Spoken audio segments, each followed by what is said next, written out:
ما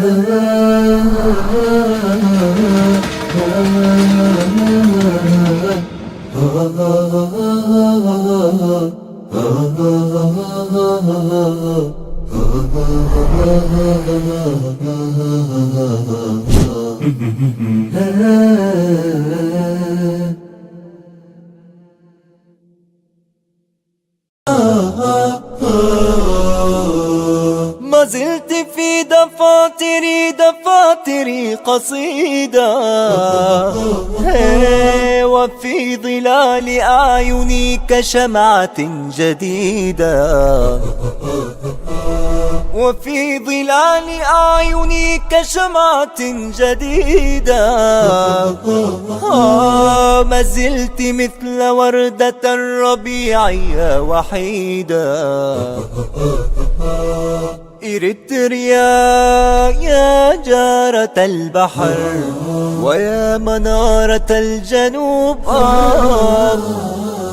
إريتريا يا درة البحر ويا منارة الجنوب.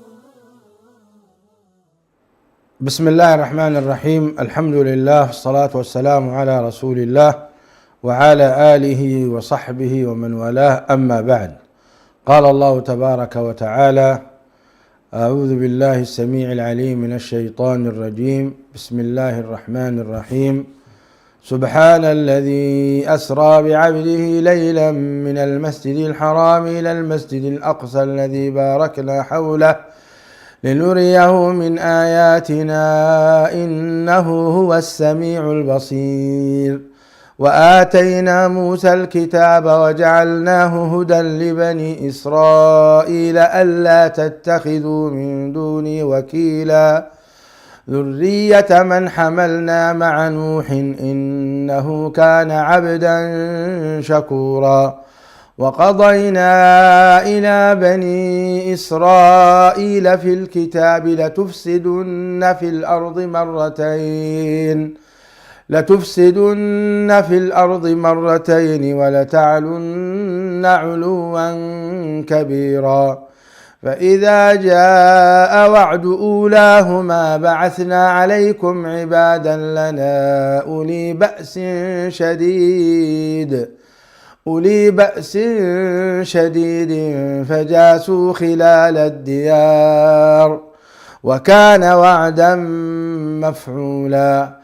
ثم رددنا لكم الكرة عليهم وأمددناكم بأموال وبنين وجعلناكم أكثر نفيرا. إن أحسنتم لأنفسكم وإن عدتم عدنا. إن أحسنتم لأنفسكم وإن أسأتم فلها. فإذا جاء وعد الآخرة ليسوءوا وجوهكم وليدخلوا المسجد كما دخلوه أول مرة وليتبروا ما علوا تتبيرا. عسى ربكم أن يرحمكم وإن عدتم عدنا وجعلنا جهنم للكافرين حصيرا. مشاهدينا الأكارم، أهلا وسهلا ومرحبا بكم في حلقة جديدة من برنامجكم قضايا إريتريا. الحديث ما زال مستمرا حول قضيتنا فلسطين وقضيتنا في غزة، ونحن معاشر المسلمين جزء من المسلمين، وقضية الأقصى جزء لا يتجزأ عن المسلمين، وباعتبار ذلك فما يحزنهم يحزننا وما يسرهم يسرنا. والعدوان الغاشم الصهيوني مستمر على قطاع غزة خاصة وعلى جميع من الفلسطينيين عامة. وفي هذه الحلقة سنتناول المستجدات مع ضيفنا وشيخنا وأستاذنا سعادة الأستاذ الدكتور جلال الدين محمد صالح. فأهلا وسهلا بفضيلة الشيخ. وعليكم السلام ورحمة الله تعالى وبركاته. حياكم الله. وعبر قناة سلام أطل على الأخوة المشاهدين وأسلم عليهم. السلام عليكم ورحمة الله تعالى وبركاته. في بداية هذه الحلقة سعادة الدكتور، كيف ترى الوضع في فلسطين من حيث العموم؟ بسم الله الرحمن الرحيم، وصلى الله وسلم على نبينا محمد وعلى آله وصحبه أجمعين. أما بعد، فإن الوضع في فلسطين منذ أن بدأت هذه المعركة في 7 أكتوبر حتى يومنا هذا يسير بشكل مفجع ومحزن ومخيف في آن واحد إذا ما نظرنا إليه من ناحية الهجمة الشرسة العدوانية من قبل الكيان الصهيوني، فهي أعمال مجرمة ومحزنة ومؤلمة. وفي الوقت نفسه إذا ما نظرنا إليه من زاوية أخرى، وهو الإنجاز الذي حققه الفلسطينيون من خلال حركة حماس بضرب الكيان الصهيوني في عمق مستوطناته، وفي حالة من المفاجأة والغفلة. إذا نظرنا إليه من هذه الزاوية فإنه يبشر بمستقبل زاهر للقضية الفلسطينية، ويبشر بأن عمر الكيان الصهيوني قصير جدا مهما تصور أنه أطول مما يتخيله الآخرون. فهو أمر يبشر كما قلت من زاوية، وإن كانت المضاعفات التي حصلت محزنة أيضا، ولكن هذه هي الحرية، وهذه هي قضية الاستقلال ومبدأ التحرر. لا بد أن تكون التكلفة كبيرة، وعلى قدر العزم تأتي العزائم.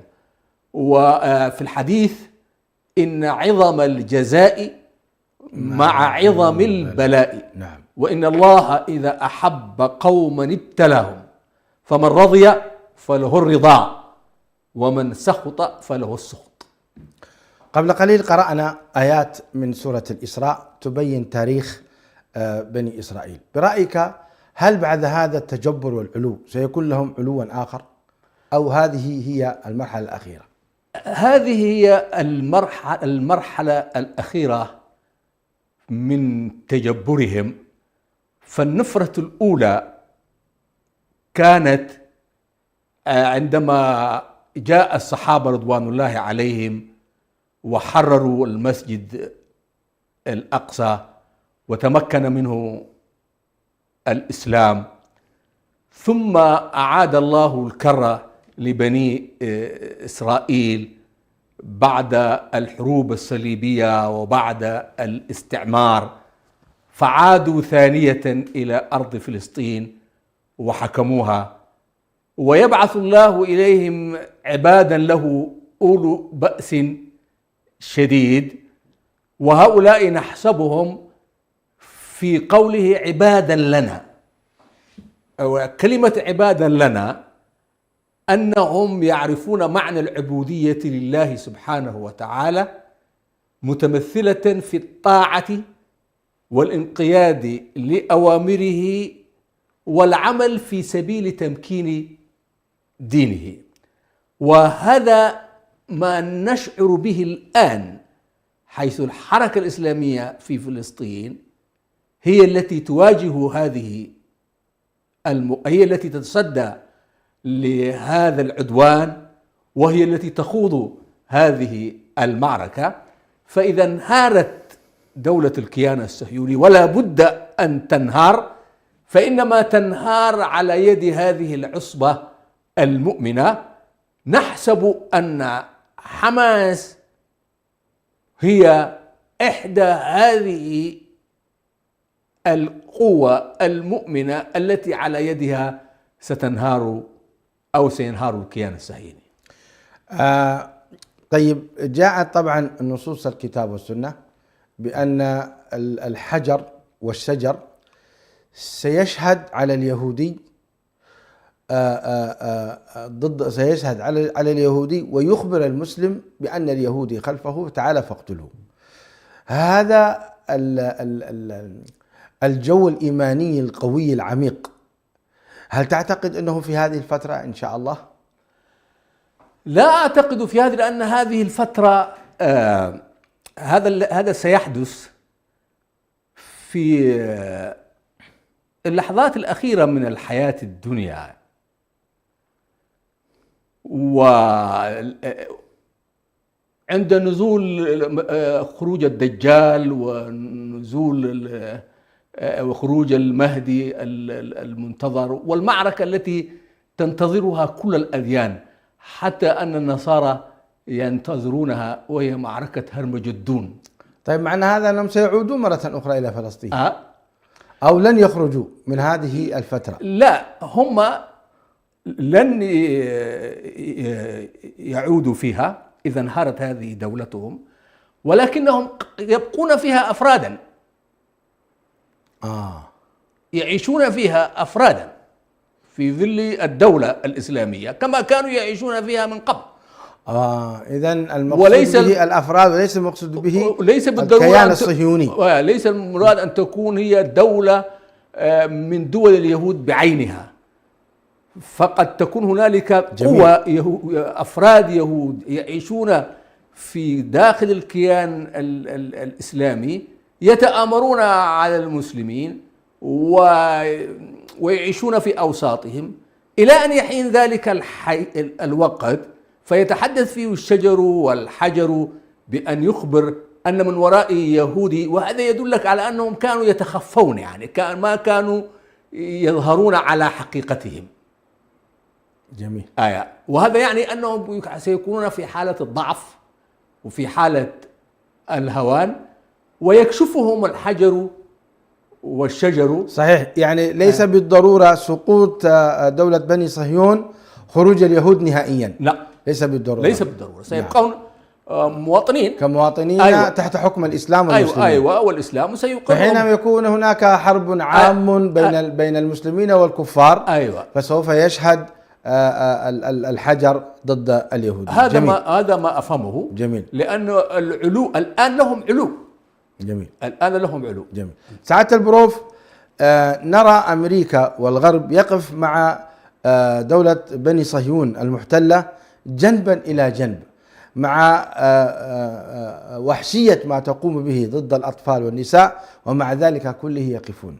لماذا برأيك يقفون؟ ما الداعي لهم، وما المكاسب التي يريدون أن يجنوها في تثبيت هذه الدولة الغاشمة المحتلة المجرمة؟ الكيان الصهيوني مزروع من قبل الغرب، فهو لقيط التقطه الغرب وأنشأوه على أعينهم وصنعوه صناعة ترضيهم، ثم غرسوه في قلب الأمة الإسلامية في فلسطين، ولهم من ذلك مآرب، وهي إفقاد المنطقة الإسلامية عوامل وحدتها واستقرارها. لأن المنطقة الإسلامية إذا ما استقرت فستنمو وتزدهر وتتقدم علميا وتقوى اقتصاديا، وهذا كله من مستلزمات ومقتضيات قوتها سياسيا، وربما تتفق على وحدة بينها تحت قيادة واحدة، وهذا ما يخشاه الغرب، لأن التاريخ يحدثهم أنهم على صراع مع هذه الأمة، وأن هذه الأمة رسالتها عالمية. جميل. تريد أن تمتد بها إلى بقية البشر. جميل. والامتداد بالرسالة إلى العالم يتطلب القوة والاستقرار والتبليغ لهذه الرسالة والاتصال بالشعوب وإظهار التمكين في الأرض. وربما هذا أغرى شعوبهم وجعلهم يقبلون إلى الإسلام ويعتنقونه، وهم لا يريدون أن يمتد الإسلام كما امتد إليهم من قبل وقاوموه، وأرسلوا قوات صليبية إلى الشرق ليقضوا عليه في منبته ومستقره، ولكنهم أخفقوا فشلوا حيث ظهر صلاح الدين وهذه المشاريع فشلت. ثم جاء بعد ذلك الاستعمار الإنجليز والفرنسيين بعد إسقاط الخلافة العثمانية، وسيطروا على العالم الإسلامي، وظهرت حركات مقاومة لهم تنطلق من الإسلام، مثل حركة الإمام محمد أحمد المهدي في السودان بكل ما لدينا عليها من مآخذ ومخالفات شرعية. حركة إسلامية قامت وقاومت الإنجليز عندما زعم الإمام محمد أحمد المهدي أنه المهدي الذي بشر به الرسول. وأيضا قاوم الطليان في ليبيا عمر المختار وهو داعية ومعلم قرآن وجاهدهم جهادا كبيرا. وفي الصومال أيضا قام مهدي عرف بمهدي الصومال في نفس الفترة التي قام فيها محمد أحمد المهدي وحارب الإنجليز.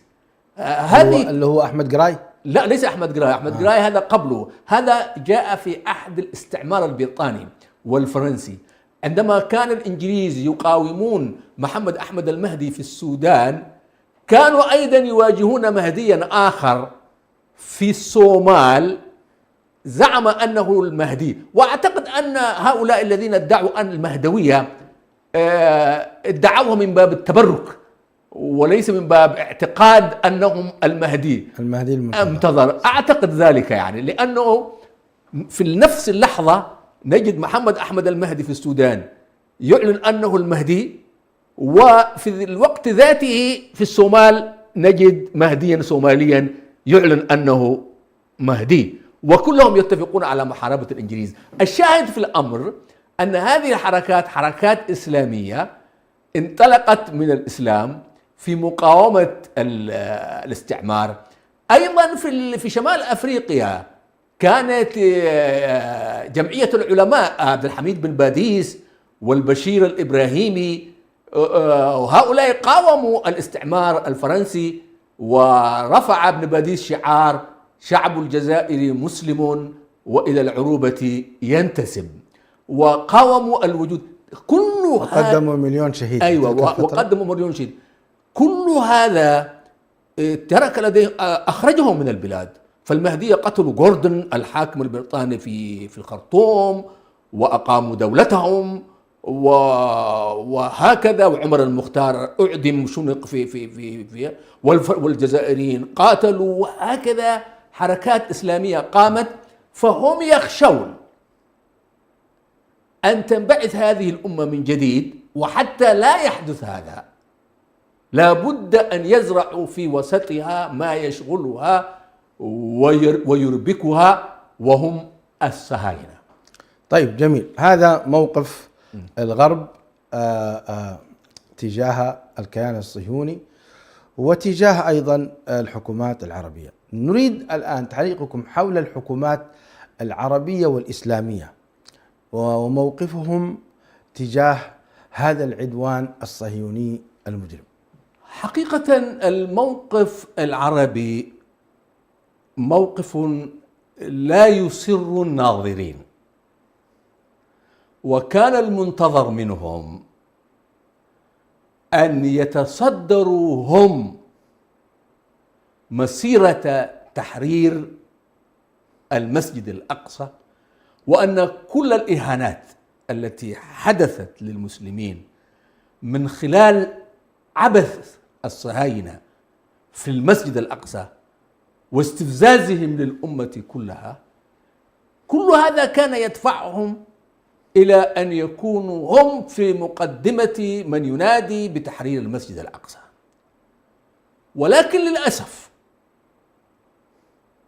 أن الزعامات العربية طرحت مشروع التطبيع مع الكيان الصهيوني. والتطبيع يعني الكلمة نفسها، كلمة تطبيع معناها أن يكون وجود هذا الكيان في هذه المنطقة أمرا طبيعيا غير مستقبح قوميا، تقبله الشعوب، تقبله الحكومات، وغير مستقبح عقائديا، وغير مستقبح ثقافيا، أمر طبيعي فطري بحيث تقبله الشعوب. كلمة التطبيع تعني هكذا. ولكن الشعوب رفضت هذا الكيان ورفضت هذا التطبيع، والآن نرى هذه المقاومة القوية هي بالدرجة الأولى تعبير عن رفض مشاريع التطبيع مع الكيان الصهيوني، والشعوب كلها تفاعلت معها. وهذا يريك على أن الشعوب لا تعترف بهذا الكيان الصهيوني، وتريد من حكامها أن ينهضوا ويستأصلوه ويقفوا صفا واحدا وقيادة واحدة في مواجهة الكيان الصهيوني. ولكن الأمر كما تراه ونلاحظه جميعا لا يجري على ما نريده ونرضاه. جميل. لا تزال حكومة بني صهيون تقوم بقصف غزة إلى هذا اليوم، ولا تزال المقاومة أيضا تصد وترد عليهم. برأيك هل ستقوم إسرائيل بالهجوم البري؟ أعتقد أن هذا القصف العشوائي الذي نراه والذي يحدث بهذا الجنون على الأبرياء من النساء والأطفال العزل الذين لا يملكون سلاحا وإنما هم مدنيون، وجميع قوانين الأرض وقوانين السماء تدين الاعتداء عليهم وتحفظ لهم حرمتهم. هذا الهجوم بهذه الصورة يعكس لنا حالة واحدة، أن الكيان الصهيوني ما زال يعيش الصدمة، وأنه يتصرف بتأثيراتها ولا يعرف كيف يعالج ما أصيب به. فقد انهار كبرياؤه ومرغ أنفه في التراب، وعري أمام العالم بأنه مجرد كما يقولون نمر من ورق. وكان يقال من قبل الجيش الذي لا يقهر، وكان يشاع ويقال الجيش الذي لا يقهر. هكذا وصل اليهود إلى أن جيشهم وحصونهم مانعتهم من الله، فابتلاهم الله بعباد من عنده هزم فيهم هذا الروح. أيضا الآخرون في المنطقة العربية خافوهم وارتعبوا منهم، وكانوا يظنون فيهم أن لهم من القوة ما لا قبل لنا بها. فكل هذه المفاهيم، كل هذه التصورات انهارت، فالجيش الإسرائيلي الآن يتصرف بهذه الصدمة، حتى الآن لم يفق منها، حتى الآن لم يخرج منها. هو كالشخص الذي داخ من ضربة في رأسه وأخذ يقذف هنا وهنا ويرمي الحجارة هنا وهناك، وربما قتل أخا له وربما قتل ابنا له، لأنه ما زال أسير الصدمة. هم يتصرفون بهذه الحالة، فتراهم يحسبون أن حماس في الشقق والعمارات التي يسكنها المواطنون، وفي الكنائس والمساجد والمستشفيات، فيقذفون المرضى في المستشفيات والعابدين في المساجد والكنائس الآمنين والمسالمين في بيوتهم. كل ذلك يدل على حالة جنونية مقابل هدوء من الطرف الآخر وفق خطة رسمها مسبقا، يتصرف على ضوئها وينتقل من مرحلة إلى أخرى في مسيرة معركة بالتأكيد هو حدد أبعادها وحدد مسافاتها وحدد سلبياتها وإيجابياتها، فنراه يتصرف بحالة من الهدوء. جميل. أنزل الله عليهم السكينة، سبحان الله. فهم مطمئنون ويتحركون باطمئنان، وهم الذين يتحكمون الآن في ساحة المعركة، مما استدعى، وقد فهم ذلك حلفاء الكيان الصهيوني، مما استدعى حلفاء الكيان الصهيوني أن يتحركوا بسرعة. نعم. ويتصلوا بهذا الأمير وذاك الرئيس وهذا الملك من ملوك العرب ورؤساء العرب، ويرجون منهم أن يتدخلوا وأن يوقفوا مجريات المعركة، لأنهم رأوا أن المبادرة في يد هذه الحركة التي طالما سخروا منها ووصفوها بالإرهاب وتوعدوها بالتحطيم والإزالة، ويخوضون معها أكثر من معركة من يوم أن أعلنت عن نفسها، ولكن هذه المعركة كانت أمر وأشد. فليس حالة الارتباك خاصة بالكيان الصهيوني وقياداته فحسب، وإنما أيضا بحلفائه، لأن حلفائه لا يريدونه أن ينهار، وأن حلفائه لا يريدون أن تبعث في الشعوب معنويات عالية وثقة في النفس، لأنه إذا كان هذا الكيان ضرب من قبلنا بقوة من قواتنا وبشباب لا يملكون من العتاد العسكري إلا ما استطاعوا إعداده، مقابل عدو يمتلك السلاح النووي ونراه ينهار ونراه منزعج، إذن يمكن إزالة هذا الكيان. غرس هذا المعنى في الشعوب هو أول خطوة في الانتصار. يا سلام. يا سلام. الأمريكان والبريطانيين الأنجلو ساكسون الذين صنعوا هذا الكيان لا يريدون أن تعود هذه المعاني في النفسية المسلمة والعربية بالذات في هذه المنطقة، فرأيناهم يبادرون وطائراتهم المدنية تنطلق من واشنطن إلى الرياض إلى الدوحة إلى القاهرة إلى اتصالا بالرؤساء العرب من أجل أن يوقفوا هذه المحنة التي وجد فيها اليهود أنفسهم من حيث لا يحتسبون. جميل. بروف، أعلن رئيس الأركان الجيش الصهيوني أنهم على استعداد تام للدخول في بريا على غزة. هل تتوقع سينفذون ذلك؟ وهذه هي المرة الخامسة التي يعيدون فيها. البارحة وأنا أسمع الأخبار يقولون هذه المرة الرابعة لتأجيل الدخول. هم قرروا اجتياحه ثم أجلوا، ثم قرروا ثانية وأجلوا، ثم قرروا ثالثة وأجلوا، ثم قرروا رابعة وأجلوا، والآن يتوعدون في الخامسة ولا ندري ربما يؤجلونها إلى السادسة أو السابعة. هذا يكشف لنا الارتباك ولا يدرون ماذا يفعلون، فهم في ورطة. إذا اقتحموا غزة برا فربما فوجئوا بأنفاق وفوجئوا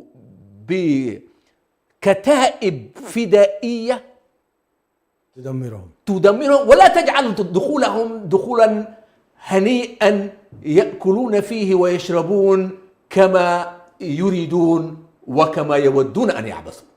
ستكلفهم أو سيكلفهم اجتياحهم لغزة الشيء الكثير في أرواحهم ومعداتهم العسكرية وسمعتهم السياسية وكيان وجودهم ووجود كيانهم. سيكلفهم الكثير وسيخرجون، ربما خرجوا منها جثثا بأعداد مذهلة ومرعبة. ولأن هذا سينعكس على مواطنيهم بالخوف والرعب، لأنهم عندما يرون جنودهم يقتلون وجنودهم يتساقطون ويأتيهم تأتيهم الجنائز بكميات هائلة، سيصيبهم الرعب، وستصبح فلسطين ليست تلك الأرض التي بشروا وأوهموا من قبل الصهاينة وحلفائهم أنها أرض الخبز والشراب والمنام. سيفاجؤون بأنها أرض الموت والقهر والقتل والدماء. لأجل هذا أعتقد أن اجتياح الصهاينة لغزة بعيد ولا يكون، والفلسطينيون يتمنون أن يحدث هذا. لماذا؟ لأنهم معدون له في خطتهم أيضا. يا سلام. يا سلام. وأيضا يجب أن تعرف الشعوب أن الحرية لا تعطى هبة، وأن الاستقلال لا يأتي منحة، ولكن في طريق الحرية والاستقلال الكثير من الإنفاق المالي والإنفاق البدني والألم. وإن كنتم تعلمون فإنهم يعلمون كما تعلمون. فهو ألم متبادل، ولكن وترجون من الله ما لا يرجون. إنه ما يرجوه هؤلاء من الله هو ليس ما يرجوه أولئك المعتدون الظالمون.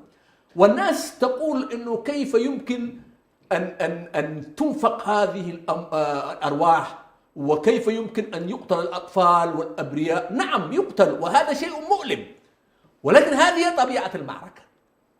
هذا هو القتال. القتال ليس هو تحيات متبادلة.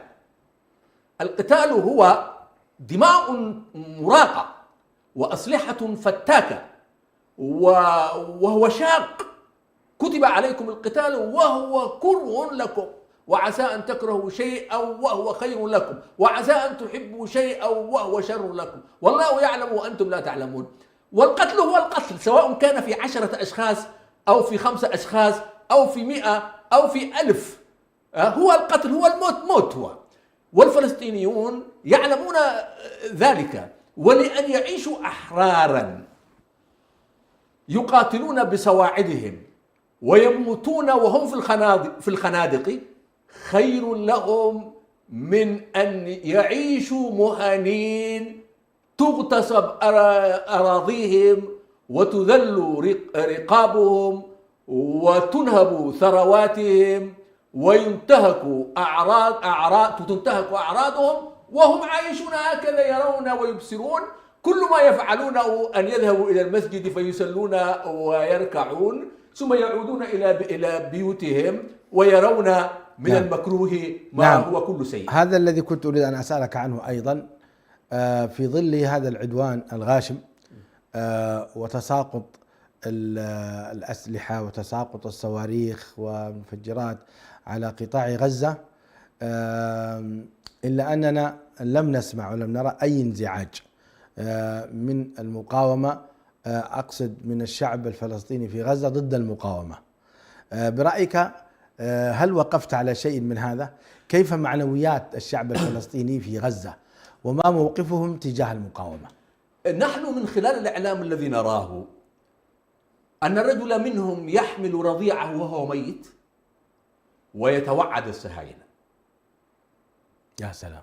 ويقول لن نغادر أرض غزة وأرض فلسطين. لن نعيد خطأ 48 سنة 1948 عندما هجروا وقيل لهم أنكم ستعودون إلى دياركم بعد أن نهزم اليهود، واليهود عبر منظمات إرهابية أخافتهم وأرعبتهم. بيغن الذي وقع معه السادات اتفاق السلام كان هو زعيم منظمة إرهابية فجرت فندق داوود في القدس وقتلت من البريطانيين من الإنجليز ومن العرب ومن من الفلسطينيين، وهكذا كانوا يقتلون الفلسطينيين ويشردونهم ويهجرونهم من ديارهم، واليوم استولوا على بيوتهم واستمكنوا منها، والفلسطيني يعيش في الملاجئ في سوريا وفي لبنان وفي الأردن وفي غيرها من البلدان العربية. فكان خطأ كبيرا. أيوة، فهذا كان خطأ كبيرا، ولكنهم كانوا يأملون العودة.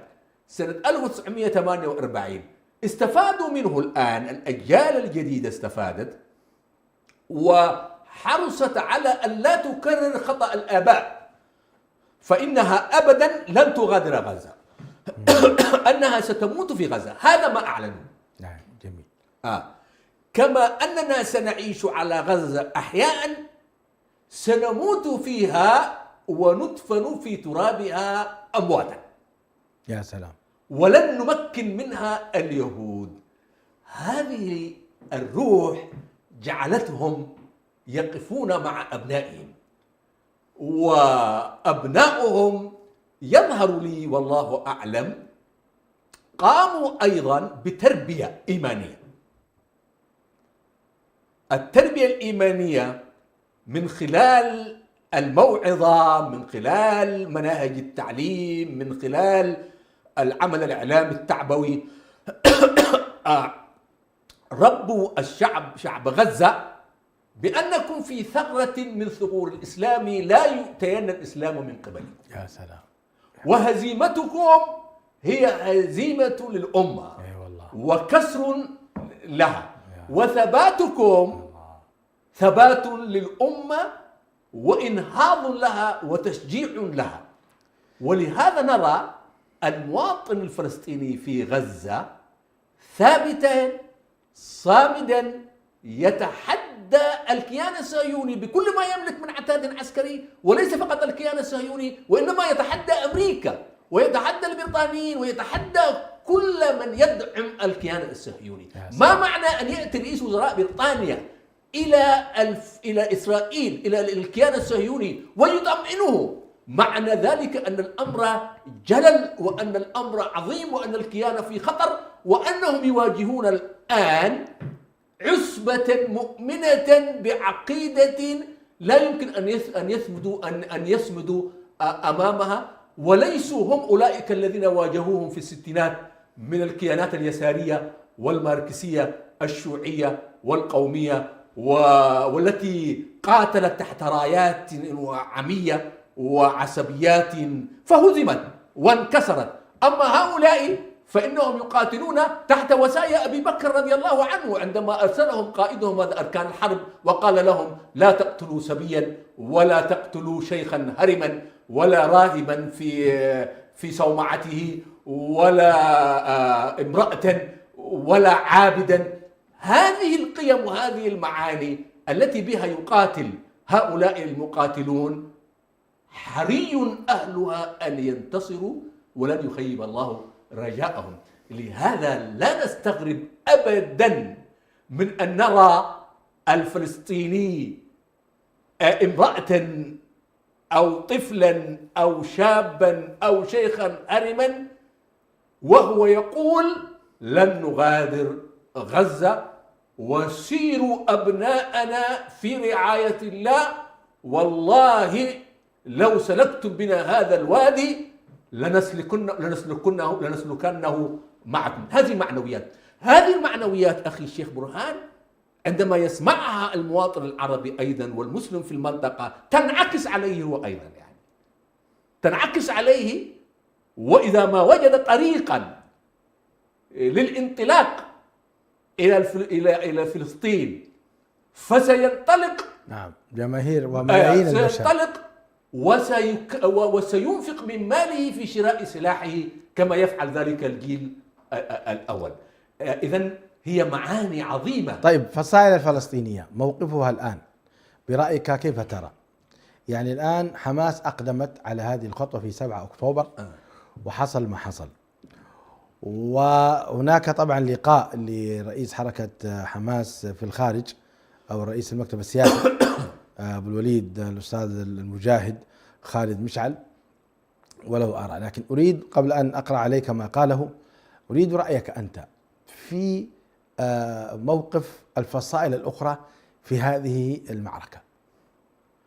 يفترض المجموعات الفلسطينية بكل فصائلها أن تقف على صف واحد، حركة فتح وفصائلها وحركة حماس وحركة الجهاد الإسلامي كلهم يحملون هموم قضية واحدة مشتركة، وهو الحق الفلسطيني المغتصب، وأنهم لن يحققوا انتصار عليهم وهم متفرقون. فأتوقع ليست لدي معلومات دقيقة في هذه المسألة، ولكن أتوقع من خلال الحس الوطني فصائل منظمات فلسطين الأخرى غير حماس لا تدين هذا العمل وإنما تقف معه. جميل، سأعود إليك. الدكتور حسن سلمان معنا في الاتصال. السلام عليكم ورحمة الله وبركاته.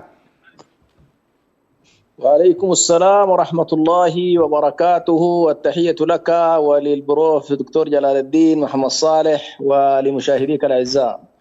حياك الله سعادة الدكتور حسن سلمان، وأنت تتابع المشهد الذي نراه الآن، ما يقوم به بنو صهيون ضد إخواننا في غزة.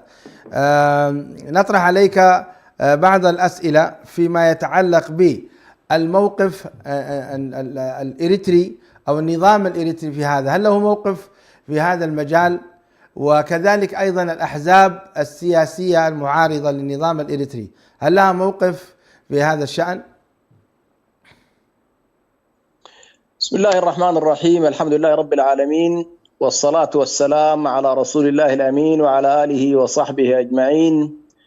أولا التحية للشعب الفلسطيني والتحية لمقاومته المجاهدة، هذه المقاومة التي استطاعت أن تحدث نكاية كبيرة في الكيان الصهيوني لم يكد يمر بها منذ ما يزيد على 75. هذا الكيان الذي تم تصويره للعالم بأنه كيان لا يقهر وأن جيشه لا يقهر وأن مخابراته تعلم سر وأخفى، استطاعت هذه المقاومة أن تظهر ضعفه وأن تظهر هوانه وأن تظهر بأن هو كيان يعني كيان فرق كيان كرتوني، ولولا وجود حبل القائد الحملة التي رأيناها من الدول الغربية فإن هذا الكيان قد انهار في 3 ساعات تمام الانهيار في بنيته العسكرية والسياسية والأمنية والحربية.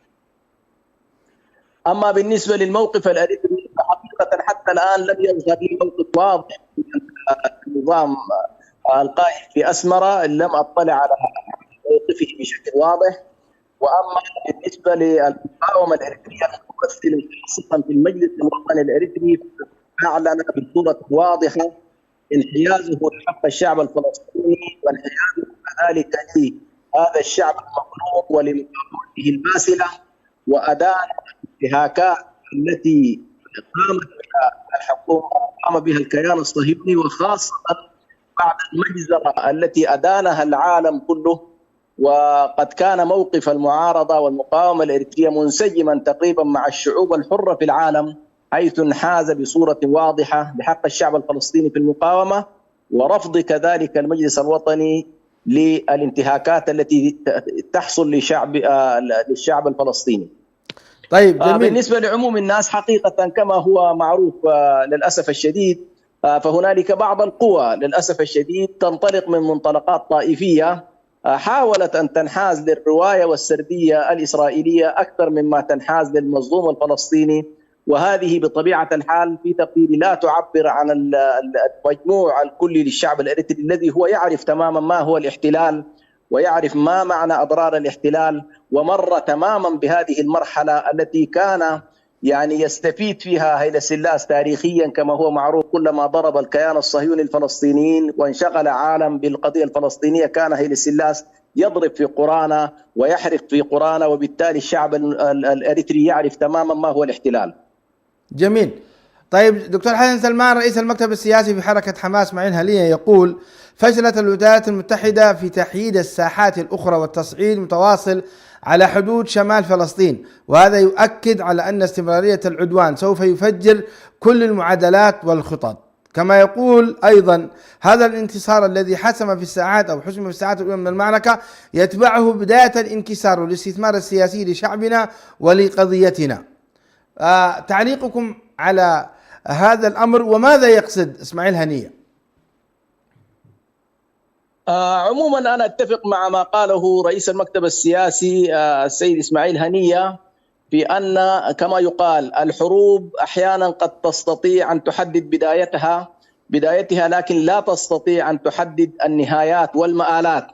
فقد رأينا كيف بدأت الحرب العالمية الثانية من خلال اغتيال مثلا ولي العهد النمساوي في ذلك الوقت، واندلعت حرب عالمية وانجر العالم كله إلى حرب غير مرتب لها ولا معد لها. وهنية تماما باعتباره قائد سياسي محنك ويدرك تماما التناقضات الدولية ويدرك ما تعيشه الآن المنظومة الدولية خاصة بعد أحداث أوكرانيا، أن هنالك شد وجذب بين الشرق والغرب، بين روسيا والصين وبين الولايات المتحدة وحلفائها من الأوروبيين.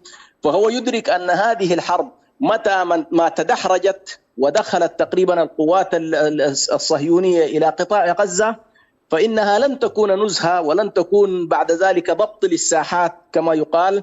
حتى هذه اللحظة ربما يتعامل بعض حلفاء المقاومة في فلسطين يتعاملون حتى الآن بضربات مدروسة وبنوع من التحفظ ونوع من عدم المحاولة لجر الإقليم كله إلى حرب واسعة. لكن إذا تدحرجت الحرب على كل وكرة لها بتدحرجت أكثر، فإسماعيل هنية يريد أن يقول لهم بأنها لن تقف عند قطاع غزة بل ستتمدد في المنطقة.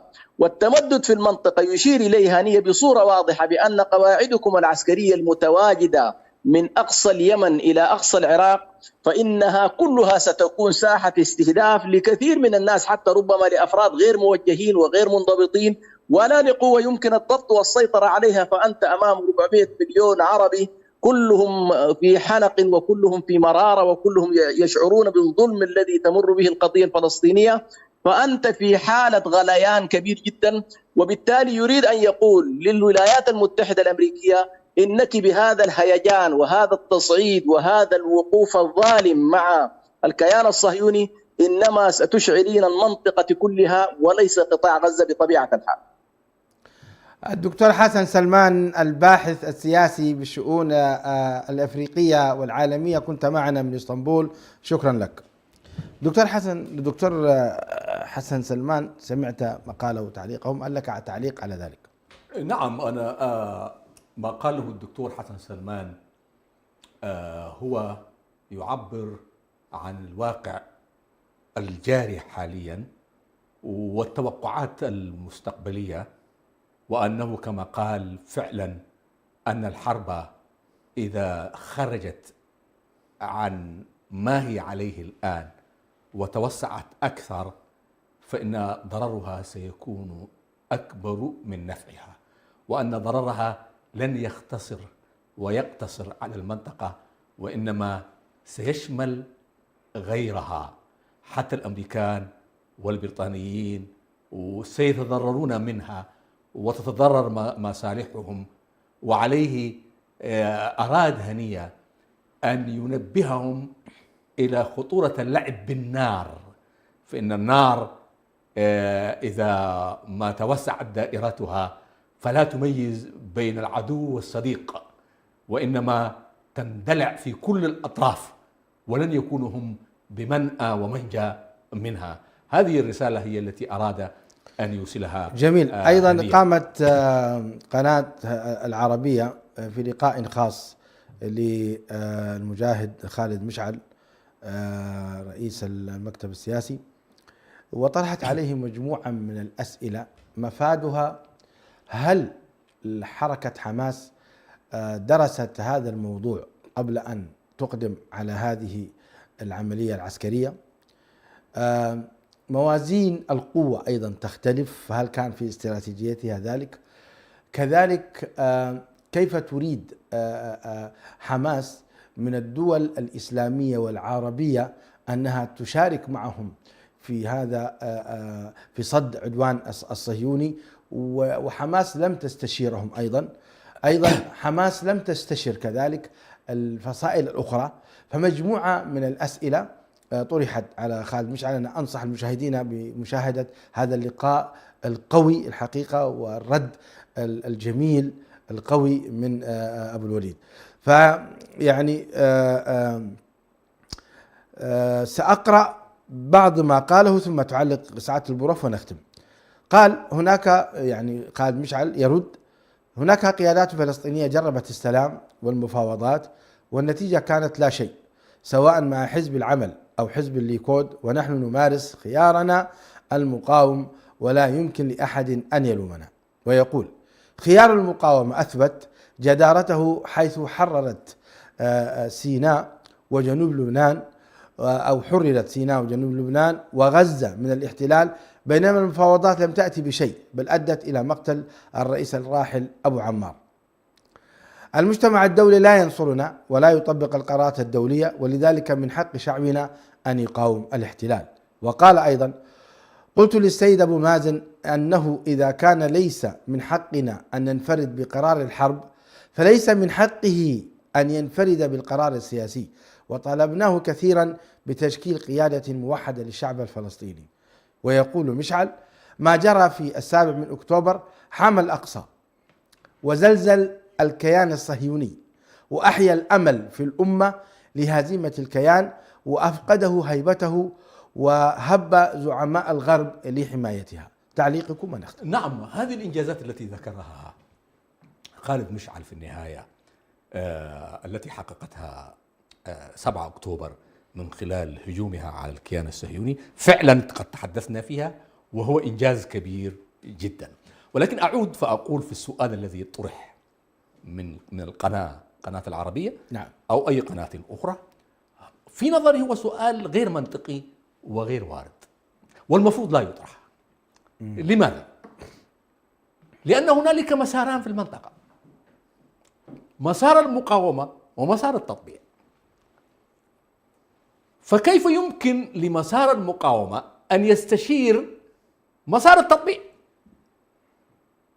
لأن مسار التطبيع لا يؤمن أصلا بالمقاومة. فأنا إذا كنت سأستشير في تداعيات هذه المعركة إنما أستشير من يشاركني في المبدأ نفسه، مبدأ المقاومة، فإنه سيشير إلي إما أن الوقت ليس الآن، وإما أن يشير إلي بالإعدادات اللازمة لخوض هذه المعركة والاستراتيجية المرسومة لها. أما إذا استشرت خيار التطبيع فإني كشفت، لا تسمى استشارة إنما هي تسمى كشف للمعركة، وأنه سيسربها، ستتسرب، لأنه عنده علاقات استخباراتية مع جهات أخرى موقع معها معاهدات واتفاقيات في تبادل المعلومات فيما يسمونهم الإرهابيين، ثم أن حماس مصنفة إرهابية. فكيف تطلب أنت من جهة صنفتها بأنها إرهابية أن تستشيرك؟ لأنها في نظرك وفي قوانينك أنها حركة إرهابية.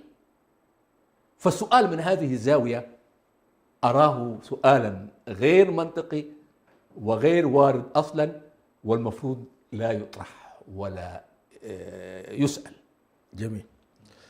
جميل، بارك الله فيك دكتور جلال. أخيرا، ماذا توجه الشعب الإريتري المسلم وغير المسلم أيضا تجاه القضية الفلسطينية؟